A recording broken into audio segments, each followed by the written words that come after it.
இன்றைக்கி நம்ம என்ன வீடியோ பார்க்க போகிறோன்னு பார்த்தீங்கன்னா அது எப்படி செய்கிறதுன்னு பார்க்கலாம். இப்போ நிறைய பேர் அதை சாப்பிட்ருப்பீங்களான்னு தெரில, சில பேருக்கு தெரிஞ்சிருக்கோம். தெரிஞ்சிருந்தால் கமெண்ட் பண்ணுங்கள். இது எப்படி செய்யலான்னு நம்ம இப்போ அம்மாகிட்ட கேட்கலாம். ஓகே, வீடியோக்குள்ளே போகலாமா? இந்த டம்ளரில் ரெண்டு டம்ளர் பச்சரிசி மாவுமா. பச்சரிசி இருந்தால் கூட பச்சரிசி ஊற வச்சுக்கலாம். இப்போ என்கிட்ட பச்சரிசி மாவு இருக்கனால பச்சரிசி எடுத்துக்கிட்டேன். இது 100 கிராம் ஜவ்வரிசி 10 நிமிஷம் ஊற வச்சிட்டேன். இது தனியாக வேக வச்சுக்கிட்டோம். இது வெல்லம் உங்களுக்கு இனிப்பு எவ்வளோ தேவையோ அந்த அளவுக்கு நீங்கள் வெல்லம் போட்டுக்கலாம். இப்போ நான் 200 கிராம் வெல்லம் எடுத்திருக்கேன். தேங்காய் ஒரு முழு தேங்காய் பெருசாக அது எடுத்து வச்சுருக்கேன். இதை அரைச்சி பால் எடுக்கணும். அது எப்படி எடுக்கிறது நான் காட்டுறேன் வாங்க. சுத்தண்ணி வச்சுருக்கேன். சுத்தண்ணி வச்சோன்னா கொஞ்சம் நல்லா இந்த மாதிரி பபுள்ஸ் வந்தால் போதும். இது கொட்டிடலாம். இது கொட்டிட்டு கொஞ்சம் கிண்டி விட்ருங்க. உங்களாண்ட கனமான பாத்திரம் அலுமினியம் பாத்திரம் தான் வைங்க. எங்கிட்ட ஸ்டீல் பாத்திரம் இருக்குது, அதனால் வச்சுருக்கேன். இது வெந்த உடனே கண்ணாடி பாத்திரம் மாதிரி வந்தால் போதும். இது வெந்த உடனே காட்டுறேன் உங்ககிட்ட. தேங்காய் பால் ரெடி பண்ணுறேன். தேங்காய் பால் அரைச்சிட்டு காட்டுறேன் உங்ககிட்ட. இதை வெந்துச்சு பாருங்கள், அவ்வளோதான். இந்த அளவுக்கு கண்ணாடி மாதிரி இந்த அளவுக்கு வந்தால் போதும். இது ஆற வச்சுட்டு இந்த தேங்காய் பால் எடுத்துன்னு இருக்கேன். தேங்காய் பாலும் காட்டுறேன். இது அவ்வளோதான், போதும். அவ்வளோதான் முடிஞ்சிச்சு. ஃபஸ்ட்டு பாலும் 2வது பாலும் எடுத்துக்கிட்டோமா. உங்களுக்கு பத்தலைனாக்கா நீங்கள் வீட்டில் பால் கூட காய்ச்சி நல்லா கொஞ்சம் சுண்டாக காய்ச்சி இதில் கலந்துங்க. இல்லை இந்த பாலே வேணும் தேங்காய்னோட இன்னும் 2 தேங்காய் போட்டுங்க. ஆச்சு. இந்த வடிகட்டி என்கிட்ட பெரிய வடிகட்டி இல்லை, சின்னது தான் இருக்குது. அவங்ககிட்ட பெரிய வடிகட்டி இருந்தால் போட்டு வடிகட்டுங்க. முதல் பால் எடுத்து 2வது பால் எடுத்துருங்க. அவ்வளோதான். காய்ச்சிக்கலாம். இப்போது வெல்லம் தண்ணி கொஞ்சமாக ஊற்றிக்கலாம். ஏன்னா ஸ்வீட்டுக்கு வேணும்ல, அதனால் அவ்வளோ முழுங்குற அளவு போதும். பாவு வர தேவையில்லை. அந்த வெல்லம் கரைஞ்சால் மட்டும் போதும். காய்ச்சிட்டு காட்டுறேன். இந்த டம்ளரில் 2 கிளாஸ் மாவு எடுத்திருக்கேன். 2 கிளாஸுக்கு 3 டம்ளர் தண்ணி ஊற்றி மாவை கரைச்சிக்குங்க.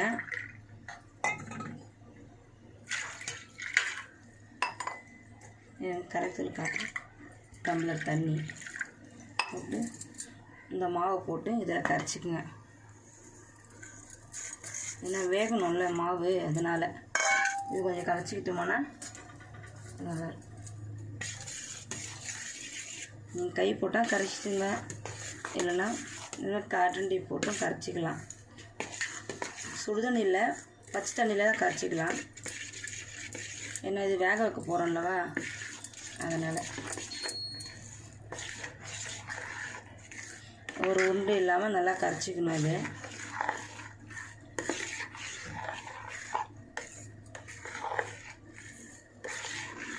கரைஞ்சிச்சு பாருங்கள், அவ்வளோதான். ஒரு உருண்டை இல்லாமல் ஆயிடுச்சுங்களா. இது எப்படி வேக வைக்கிறது காட்டுறேன். 1 டம்ளர் ஊற்றிக்கலாம். அதில் 2 டம்ளர் ஊற்றிடுங்களா. அதில் 1 டம்ளர் ஊற்றிட்டு கொஞ்சோண்டு சால்ட் உப்பு, ரொம்ப போடாதீங்க. சும்மா அந்த மாவுக்கு ஒன்றும் இல்லவா, உப்பு லைட்டாக சும்மா போதும். இந்த தண்ணி நல்லா கொச்ச உடனே இந்த மாவு ஊற்றி கிண்டணும்.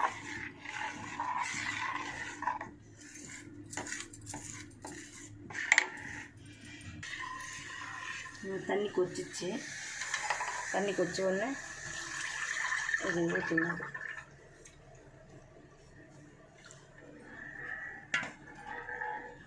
இது ஊற்றி ஸ்லோவில் கொஞ்சம் நேரம் நல்லா வேகணும். இந்த மாவு தண்ணியாக இருக்குங்களா, அப்படி கெட்டியாக வரணும். நம்ம சப்பாத்தி மாவு எப்படி இருக்குன்னு வருங்க, அந்த மாதிரி வரணும். கொதிக்க சொல்ல காட்டுறாருங்க. பாருங்கள், இந்த வெந்துருச்சு. இன்னும் ஒரு 5 நிமிஷம் இருந்தால் போதும். இது அவ்வளோதான். ஸோ கொஞ்சம் லைட்டாக ஆறின பிறப்பு இது எப்படி செய்கிறதுன்னு திருப்பி நான் காட்டுறது. வேலைன்னா கொஞ்சம் கஷ்டமான வேலை தான், ஆனால் சாப்பிட நல்லாயிருக்கும். இன்னும் இது வெயில் காலத்தில் சேர்ந்து சாப்பிட்டிங்கன்னா இன்னும் நல்லது, உடம்பு பிடிச்சி. ஆம்பளைங்க வெயிலில் போயிட்டு வராங்க. கூலிங்கெலாம் சாப்பிட்லாம். இது கூலிங் வச்சு. இப்போ நான் கூலிங்கு தான் வைக்கிறேன். எல்லாத்தையும் ஃப்ரிட்ஜில் வச்சுருக்கேன் நான் செஞ்சதெல்லாம். இப்போ இதுவும் கொஞ்சம் கூலிங் ஐஸ் வாட்டரில் இது போடணும். இது ரெடி பண்ண சொல்ல உங்களுக்கு காட்டுறேன். இன்னொரு 5 நிமிஷம் கழிச்சு இறக்கிடலாம். இந்த அளவுக்கு பாருங்கள், இந்த அளவுக்கு போதும். வெள்ளம் கரைஞ்சால் மட்டும் போதும். அவ்வளோதான். கொதி வந்தது, நான் ஸ்லோ பண்ணிட்டேன். ஒரு கொதி கொச்ச உடனே ஆஃப் பண்ணிட்டா போதும். இது கொஞ்சம் இது ஆற வைக்கணும். எல்லாமே இது ஆற வச்சு சில்லுன்னு குடிக்கிறது, இது எல்லாமே ஆற வச்சு தான் சாப்பிட்ணும். சூடாக சாப்பிட்லாம், ஆனால் சாப்பிட முடியாது. இது கொஞ்சம் சில்லுன்னு சாப்பிட்டா தான் கொஞ்சம் நல்லாயிருக்கும். பாருங்கம்மா, இந்த ஆறிச்சு பாருங்கள். சூடு பொறுக்க இருந்தால் போதும். இது இந்த மாதிரி வச்சு உங்கள்கிட்ட இந்த தேங்காய் சீவுறது இருந்தால் இதில் வச்சு இது பண்ணிங்கன்னா இது மாதிரி வரும். கரண்டில் ட்ரை பண்ணி பார்த்தேன், ஜல்லிகரண்டில் வரல சரியா. அது நூடுல்ஸ் மாதிரி சேமியா மாதிரி வந்துருச்சு. இது கொஞ்சம் பெருசு பெருசாக இருந்தால் தான் வரும். ஐஸ் வாட்டரில் இது பண்ணணுமா? இது ஐஸ் வாட்டர் முதல்ல காட்டல உங்ககிட்ட, இந்த இப்போ காட்டுங்க. ஐஸ் வாட்டரில் தான் போடணும். ஐஸ் வாட்டரில் போட்டால் தான் இது கொஞ்சம் நல்லா இது ஒன்று ஒட்டாமல் வரும். இது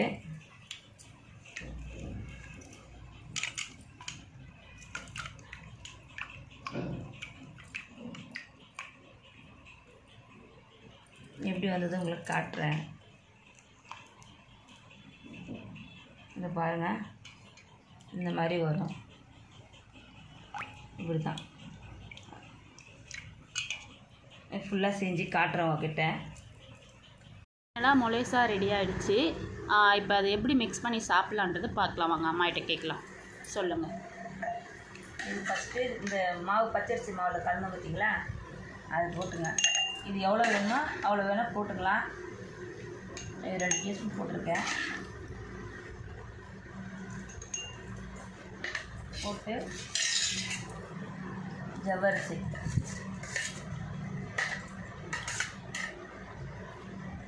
ஒரு டீஸ்பூனாக போட்டுக்கலாம். இது எவ்வளோ வேணால் நீங்கள் போட்டுக்கலாம், உங்கள் விருப்பம். இது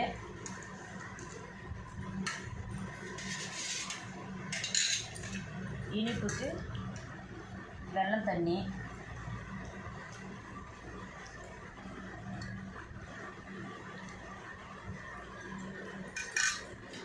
தேங்காய் பால்,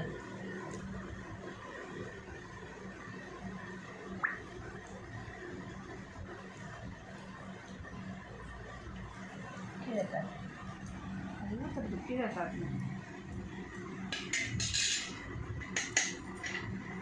அவ்வளோதான் பாருங்கள். டேஸ்டான சுவையான மொலேசா ரெடி.